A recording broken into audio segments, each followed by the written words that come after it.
Como iglesia, hermanos, estamos avanzando, decíamos la semana pasada, y estamos compartiendo acerca de diferentes principios que nuestro buen Dios nos deja registrado en la palabra para que podamos llevar a cabo la misión que tenemos nosotros aquí en la tierra. Por eso el título de la palabra de hoy es la gran comisión, así que ya se imaginarán de qué voy a hablar. Y vamos a leer una porción de la palabra que se encuentra en el Evangelio según Marcos. Vamos a leer Marcos 16 y vamos a dar lectura a partir del versículo 14. Yo lo voy a leer en una versión, en la Nueva Versión Internacional. Dice la palabra de Dios así: Después Jesús se apareció ante los 11 cuando estaban comiendo, y él los regañó por no tener fe y por no creer lo que dijeron quienes lo vieron después de resucitar. Jesús les dijo: vayan por todo el mundo y anuncien la buena noticia de salvación a toda la gente. El que crea y sea bautizado será salvo, pero el que no crea será condenado. Y estas señales acompañarán a los que hayan creído. Qué tremendo. Dice: expulsarán demonios en mi nombre y hablarán en otros idiomas sin haberlos aprendido. También tomarán serpientes en las manos y si llegan a tomar veneno no les hará daño. Además, podrán sanar a los enfermos tocándolos con las manos.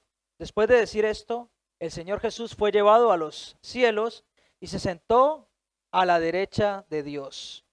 Los seguidores salieron a anunciar el evangelio, el mensaje de salvación, por todas partes. El Señor los ayudaba y confirmaba el mensaje con los milagros que le acompañaban. Hermanos, estamos ante un panorama, ante un texto de la Biblia que es impactante y que es sumamente relevante. Jesús había muerto, había ido a la cruz a causa de los pecados de una humanidad que se había alejado completamente de él. Pero Jesús había resucitado y se había aparecido ya a algunas mujeres que por cierto habían ido donde los discípulos, donde los apóstoles a compartir esa noticia de que Jesús ya no estaba en el sepulcro, de que la tumba estaba vacía, de que Jesús había resucitado, de que no lo habían encontrado. Y Jesús se había aparecido ya a algunas personas como aquellos que iban camino a Emaús. Y ahora resulta que los apóstoles, los discípulos, no creyeron al anuncio de resurrección de Jesús. Él se apareció a María Magdalena y no la creyeron. Se apareció a estos dos discípulos y no les creyeron. Y finalmente tuvo que aparecerse a todos los discípulos y cuando se aparece a ellos, les reprocha su incredulidad. Por eso dice el versículo 14, después Jesús se apareció ante los 11 cuando estaban comiendo. Y él los regañó por no creer, por no tener fe. Y les dijo por no creer lo que dijeron quienes lo vieron después de resucitar. Así que Jesús estaba un poco, podemos decirlo, decepcionado a causa de la incredulidad de aquellos discípulos. Hermanos, y en esta mañana me gustaría poder compartir junto a todos ustedes, poder reflexionar en la palabra acerca de la gran comisión, acerca de 3 características que debe tener la iglesia de Jesús en estos tiempos. En primer lugar, o la primera característica es que la iglesia debe predicar el evangelio. Dice el versículo 15, Jesús les dijo, vayan por todo el mundo y anuncien la buena noticia de salvación a toda. El anuncio del evangelio se da en un contexto de incredulidad por medio de una exhortación por parte de Jesús a los discípulos. El mismo Señor Jesús llama la atención a los discípulos a no distraerse en cosas que no tienen futuro, cosas que de nada sirven y que no aprovechan para nada. Jesús no nos da opción, de la misma forma que no nos da opción a nosotros. La gran comisión, hermanos, la misión que tenemos como iglesia no es opcional, es un mandato por parte del Señor. Además, nosotros como iglesia debemos estar a la altura de aquel mandato de parte de Dios y obedecer. Nuestra parte en todo esto es la obediencia. En medio de la incredulidad de los mismos discípulos, Jesús les envía a predicar el evangelio. Y escuchen bien esta cláusula, dice, el que crea y sea bautizado será salvo. De ahí la importancia, hermanos, de que las personas no solamente crean en el Señor, sino que también den un paso más adelante, que es el poder caminar hacia las aguas. No es que el bautismo salve, no es que bautizarse en agua salve, pero es la muestra de que nosotros hemos entregado nuestra vida por completo al Señor y de que ahora nosotros estamos preparados para dar testimonio fiel de que Jesús ha cambiado y ha restaurado nuestra vida. Así que el que crea y sea bautizado será salvo, pero el que no crea será condenado. Tremendo, porque el Señor aquí no va con ningún color gris, no va con titubeos, no va con ningún tipo de sospecha ni duda, sino que lo deja bien claro. El que crea y sea bautizado será salvo, y el que no crea ya será condenado. Hermanos, y hay un texto que me encanta a mí, que está en Juan capítulo 4, y es el texto de la samaritana. Dice la palabra de Dios que a Jesús le era necesario pasar por Samaria.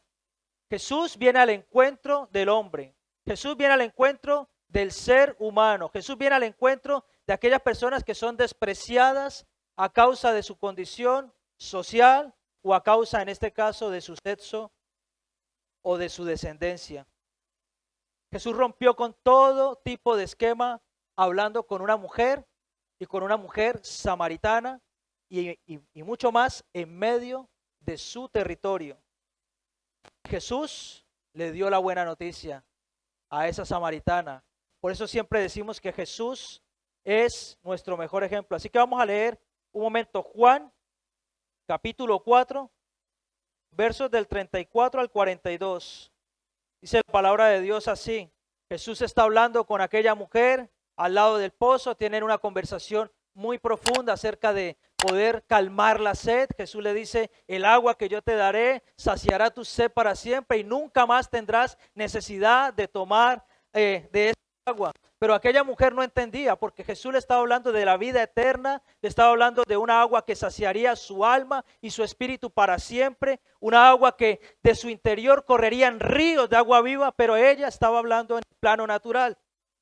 Y dice la palabra de Dios así, Jesús les dijo a los discípulos cuando vienen, porque los discípulos fueron al pueblo a traer comida, y dice, mi comida es que haga la voluntad del que me envió y que acabe su obra. Y dice Jesús, confrontando a sus discípulos, porque estaban más preocupados por si Jesús había comido o no. Y Jesús les dice, ¿no decís vosotros, aún faltan 4 meses para que llegue la siega? He aquí os digo, alzad vuestros ojos y mirad los campos, porque ya están blancos para la siega. Hermanos, los campos aquí en las Palmas de Gran Canaria ya están blancos para la siega. Y nosotros como iglesia debemos tener discernimiento y darnos cuenta que Dios nos está preparando para una gran cosecha. Nosotros debemos estar a la altura de aquel mandato de ir y predicar el evangelio. Dice Jesús, y el que ciega recibe salario y recoge fruto para vida eterna, para que el que siembra goce juntamente con el que ciega. Porque en esto es verdadero el dicho, uno es el que siembra y otro es el que ciega. Yo os he enviado a cegar lo que vosotros no labrasteis. Otros labraron y vosotros habéis entrado en sus labores. Y muchos de los samaritanos de aquella ciudad creyeron en él por la palabra de la mujer, que daba testimonio diciendo, me dijo todo lo que he hecho. Porque Jesús le dijo, 5 maridos has tenido y aún el que tienes ahora no es tu marido. Jesús sabía y conoce todo acerca de esa mujer y Jesús sabe y conoce todo acerca de ti. Él sabe tus miserias, Él sabe tus luchas, Él sabe tus temores. Jesús conoce cuáles son las barreras que se ponen enfrente tuyo y que muchas veces no puedes derribar. Jesús sabe muy bien qué es lo que te agobia, qué es lo que te llena de ansiedad. Jesús también conoce, hermanos, aquellas cosas que no has podido superar en el pasado. Él te vio y te ve, aún en tu condición de niño, aún cuando sufriste un trauma, aún cuando sufriste un dolor o un tipo de abuso. Jesús todo lo sabe, porque Él es nuestro Señor y Él es nuestro Rey y Salvador. Dice la palabra de Dios en el 39, muchos de los samaritanos de aquella ciudad creyeron en Él por la palabra de la mujer que daba testimonio diciendo, me dijo todo lo que he hecho. Entonces vinieron los samaritanos a Él y le rogaron que se quedase con ellos y se quedó allí 2 días. Cuando Jesús llega al encuentro de una persona, lo único que esa persona anhela es estar con Jesús. Y yo creo que los que hemos experimentado en algún momento ese encuentro con el Señor, nos damos cuenta que es así. No queremos estar más que en la presencia de Dios. Hermano, no hay nada más gratificante que estar en la presencia de Dios. Y creyeron muchos más por la palabra de Él, versículo 41, 42. Y decían a la mujer, ya no creemos solamente por tu dicho, porque nosotros mismos hemos oído y sabemos que verdaderamente este es el Salvador del mundo, el Cristo, el Mesías, el anunciado, aquel que está registrado desde desde el primer versículo en la palabra de Dios, en el Antiguo Testamento. Hermanos, nosotros como iglesia tenemos esa gran comisión de acercar a otros a Jesús y que una vez que estén cerca de Jesús, ellos puedan anhelar y desear y amar estar con Él. La iglesia no es un club social. La iglesia, hermanos, es el lugar en donde Dios trabaja con sus escogidos para llevar adelante el plan de salvación, para llevar el plan de salvación para una humanidad que está perdida y que necesita urgentemente escuchar la buena noticia. La iglesia es la comunidad de fe que libera al que está cautivo. La iglesia es la comunidad de fe que restaura al que está oprimido y roto. La iglesia es la comunidad de fe que sana al que está herido. La iglesia es la comunidad de fe que salva al que está perdido. Hermano, nosotros somos el vehículo que Dios usa en esta tierra para que otros puedan acercarse a los pies de Cristo y puedan conocer todo lo que Él ha hecho por ellos. Y la pregunta en esta mañana es sencilla, pero a la vez confronta. Yo mismo me confronté. ¿Estás predicando el Evangelio? Y ya no hablo de poner versículos en el Facebook o en tu estado. ¿Estás predicando el Evangelio intencionalmente? ¿Estás yendo al encuentro de personas para decirles, mira, hay un Señor, hay un Dios que te puede ayudar en medio de tu dificultad, que te puede ayudar en medio de tu penubria, en medio de tu fango, de tu lodo cenagoso? ¿Estás predicando el Evangelio? Porque si no es así, como iglesia, hay algo que está fallando. Y necesitamos en el nombre de Cristo Jesús poder tomar esta verdad, esta realidad, poder tomar este principio y hacerlo nuestro. Hermanos, porque el que siembra, recoge. Y va a recoger un buen fruto. Nosotros podemos llegar a pensar de qué vale o qué merece la pena a lo mejor sembrar en alguien o sembrarle el Evangelio, hermanos, pero Dios lo ve todo y lo sabe todo. Yo recuerdo cuando salíamos hace ya muchos años a evangelizar en Palma de Mallorca y había una plaza donde evangelizábamos, una plaza que se llama Ses Estaciones, porque allí hablan mallorquí, estaban nuestros hijos pequeñitos y nosotros entregábamos tratados y recuerdo que eh, predicábamos a capela, alzábamos nuestra voz y predicábamos el mensaje de salvación.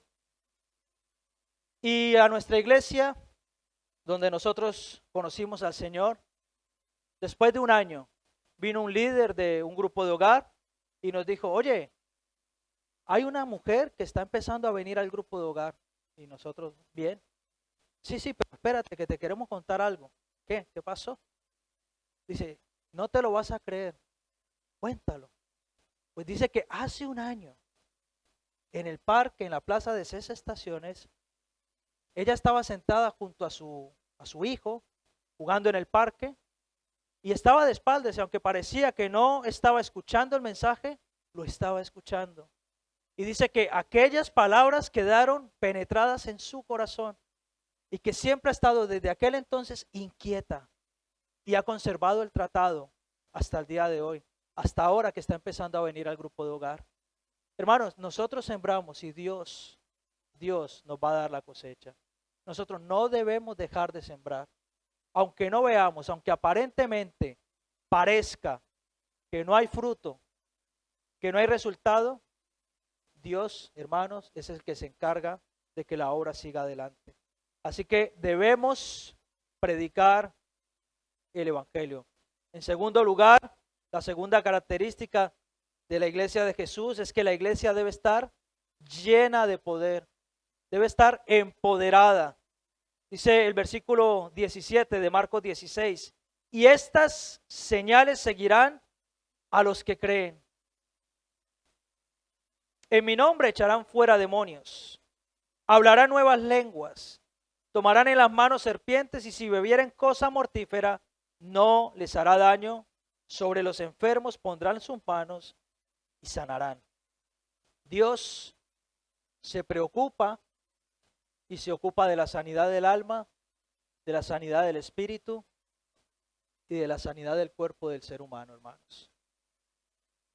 Fíjese lo que dice en Éxodo, capítulo 15, verso 26. Y dice la palabra de Dios así, y dijo, si oyeres atentamente la voz de Jehová tu Dios e hicieres lo recto delante de sus ojos y diereis oído a sus mandamientos y guardares todos sus estatutos, ninguna enfermedad de las que envié a los egipcios te enviaré a ti, porque yo soy Jehová, tu sanador. Él es nuestro sanador, hermano. Salmo, capítulo 30, verso 2. Dice la palabra de Dios así, Jehová Dios mío, a ti clamé y me sanaste. Tenemos también un profeta, capítulo 6, verso 1. Venid y volvamos a Jehová, porque Él arrebató y nos curará, hirió y nos vendará. Tenemos, hermanos, un Dios que es poderoso, un Dios que se ocupa de nuestra sanidad integral. Job capítulo 5, versículo 18. Dice, porque Él es quien hace la llaga y Él la vendará. Él hiere y sus manos curan. Tenemos un Dios, hermano, poderoso. Y en esta mañana yo quiero animar tu fe. Quiero animarte a que creas. Porque hoy Dios va a hacer algo precioso en esta iglesia. Y yo lo creo. ¿Cuánto lo creen? Amén. Dice también en Salmo 41, 3.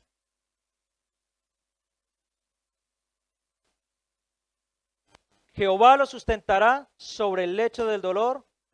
Mullirás toda su cama en su enfermedad. Lo voy a leer en una traducción más sencilla, nueva traducción viviente, para que lo entendamos mejor. El Señor los atiende cuando están enfermos y les devuelve la salud. Gloria a Dios. Así que si usted está enfermo en esta mañana, hoy vamos a orar por sanidad. Hoy es el día. Marcos Marcos capítulo 1. Yo lo tengo aquí también en la Biblia, me tardo más yo que ellos. Verso 30 y 31. Mire lo que dice. Y la suegra, ¿cuántos quieren que la suegra esté aliviada? ¿Sí? Yo ahora tengo a mi suegra que está un poquito mala con un quiste aquí, un bulto. No sabemos si es benigno o maligno, pero estamos orando a Dios que sea un quiste benigno. Dice, y la suegra de Simón estaba acostada con fiebre y enseguida le hablaron de ella. Entonces él se acercó y la tomó de la mano y la levantó e inmediatamente le dejó la fiebre y ella le servía. Recuerdo que a nosotros nos confiaron un pueblo allí en Mallorca que se llama Sóller. Es un pueblo espectacular, hermanos. Es algo paradisiaco, es algo hermoso. Y nosotros íbamos allí y entonces compartíamos la palabra y había un grupo de hogar. Y un día llegamos a la casa de la anfitriona, una mujer de Nigeria, Uche se llama ella. Y ella estaba pues muy enferma, estaba con fiebre. Y nosotros dijimos, no, vamos a orar porque no se puede quitar hoy el grupo de hogar. Así que empezamos a orar por ella. Hermanos, y les aseguro que fue como dice aquí.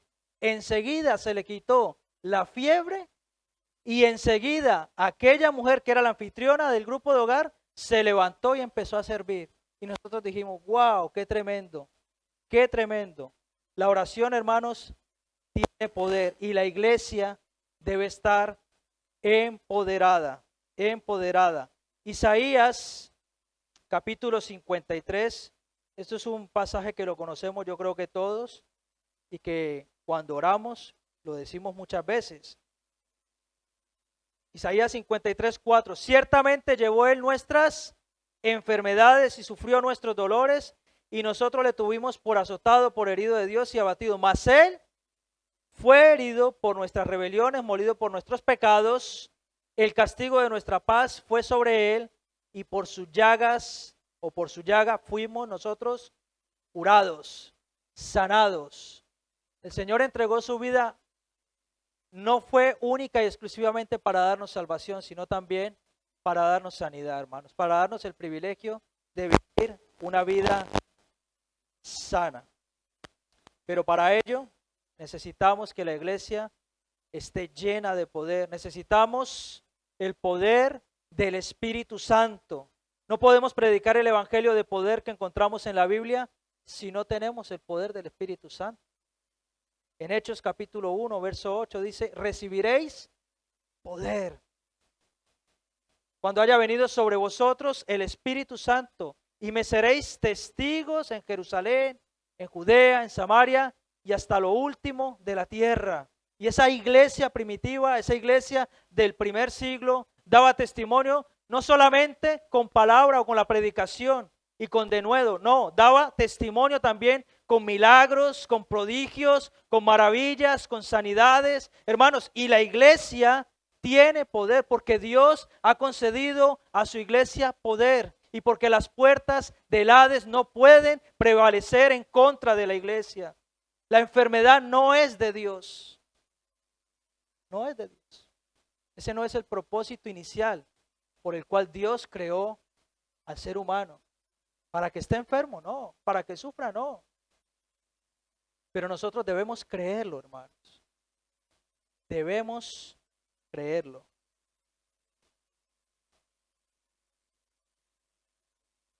Hay un texto en Hechos capítulo 8, versículos 13 en adelante, pero yo les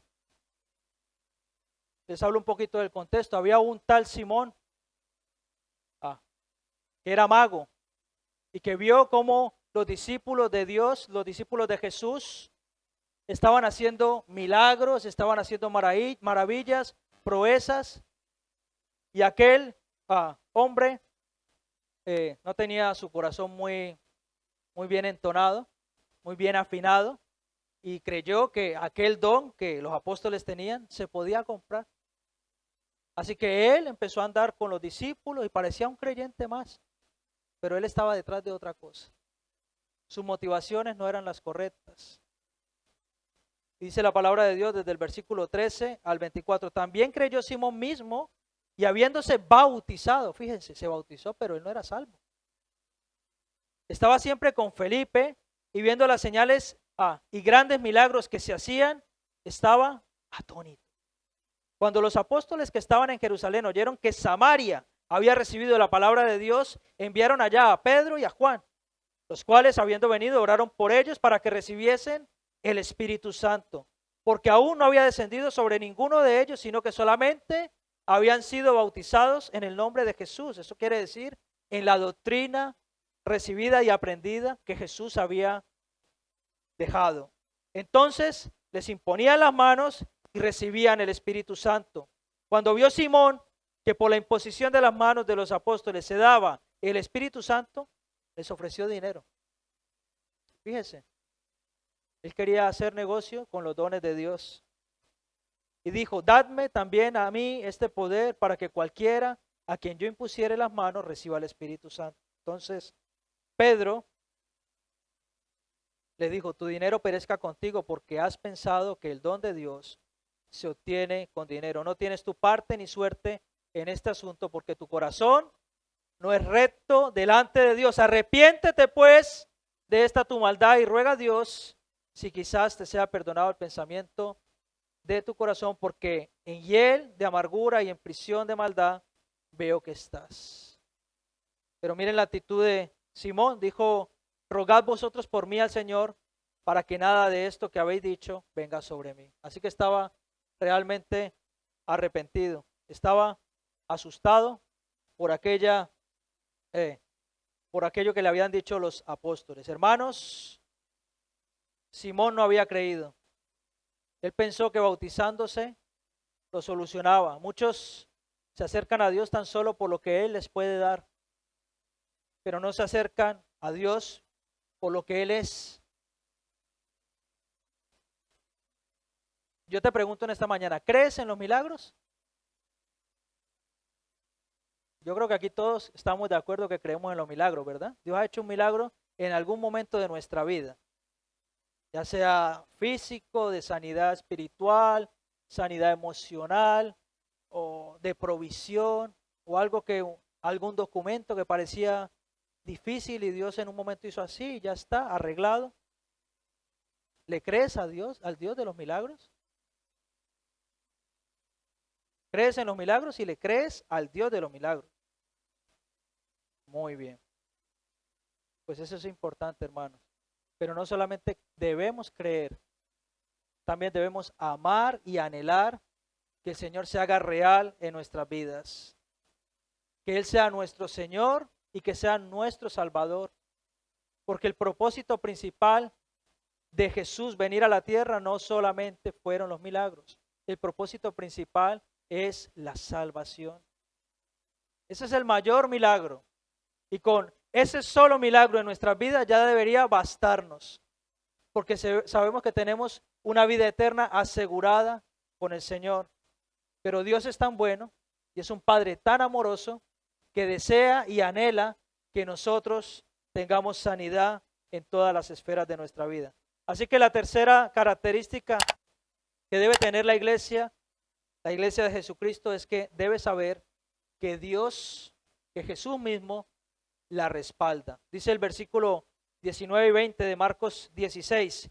Y el Señor, después que les habló, fue recibido arriba en el cielo y se sentó a la diestra de Dios. Y ellos, saliendo, predicaron en todas partes, ayudándoles el Señor y confirmando la palabra con las señales que le seguían.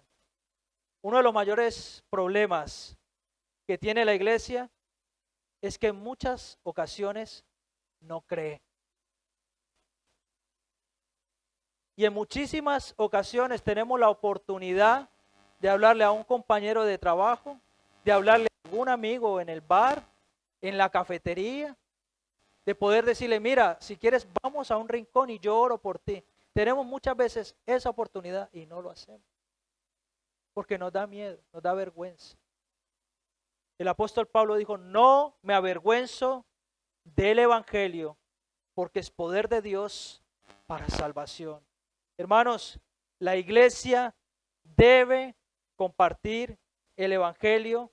La iglesia está empoderada y la iglesia está respaldada por Jesús mismo. El Señor ha prometido estar con nosotros. Él está arriba, sentado a la diestra del Padre, intercediendo por nosotros. ¿Ustedes creen que Jesús ya acabó su misión? No. Él sigue trabajando. Él sigue obrando a favor de nosotros. Jesús, dice la palabra de Dios, que está sentado en su trono a la diestra del Padre, intercediendo por nosotros. Primera de Timoteo, capítulo 2, verso 5, dice así: porque hay un solo Dios y un solo mediador entre Dios y los hombres, Jesucristo, hombre, el cual se dio a sí mismo en rescate por todos, de lo cual se dio testimonio a su debido tiempo. Hermanos, el Señor está a la diestra del Padre intercediendo por nosotros. Y aquellas oraciones, súplicas, ruegos, clamor que nosotros elevamos al cielo, es Jesús mismo el que las pone delante del Padre. Y saben una cosa, Él mismo promete estar con nosotros. La palabra dice que Él irá con nosotros respaldando esa predicación, respaldando el poder de la iglesia. Allí donde tú estás, donde tú te mueves en tu entorno secular, allí tú eres iglesia. Allí tú eres iglesia. Y es necesario que la gente vea que hay una iglesia, hermanos, que predica, que hay una iglesia que no se avergüenza, que hay una iglesia que tiene poder, poder de Dios para salvación. Y que hay una iglesia, hermanos, que no le cuesta absolutamente nada creer que Jesús la respalda. Él está con su iglesia. Jesús está con su iglesia.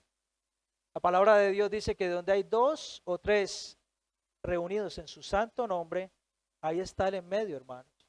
Y aunque habla en un contexto de perdón, eso se puede aplicar a la congregación, al estar reunidos 2 y ponernos de acuerdo, porque Jesús está en medio de nosotros, hermanos. Yo quiero que en esta mañana ustedes se pongan de pie y no tengan miedo. Que se den cuenta que Dios está aquí y que Él va por delante abriendo camino para que puedas compartir ese evangelio de poder. Que te des cuenta que Dios también te va a usar a ti. De hecho, Dios te quiere usar a ti. Él no te ha salvado sin propósito. A veces pensamos, no, Dios me salvó y tan rico, chachiguay, y ya está. Pertenezco a un club social donde me junto con un grupito y lo paso guay. No. O sea, sí, pero no. Eso está bien, pero debemos hacer esa misión nuestra. Debemos darnos cuenta para qué nos rescató nuestro Señor. Y no debemos hacer caso omiso a la palabra de Dios, hermanos. Porque muchas veces decimos, es que yo no puedo. Yo no soy capaz. Yo soy así, yo nunca voy a cambiar. Dios me ama tal y como soy. No.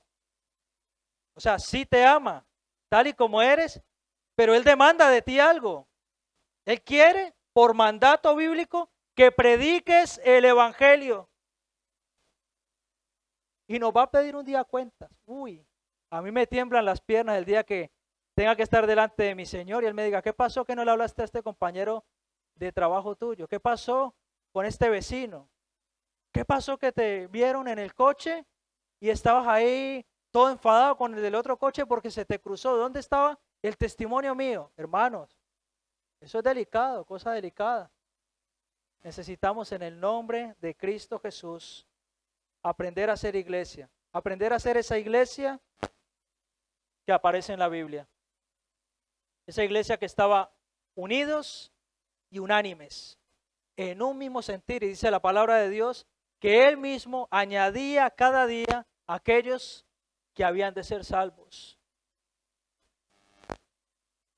La oferta de salvación es para todo el mundo. Jesús murió por todos, pero Él quiere usarnos a nosotros como canales para que puedan venir a sus pies y puedan ser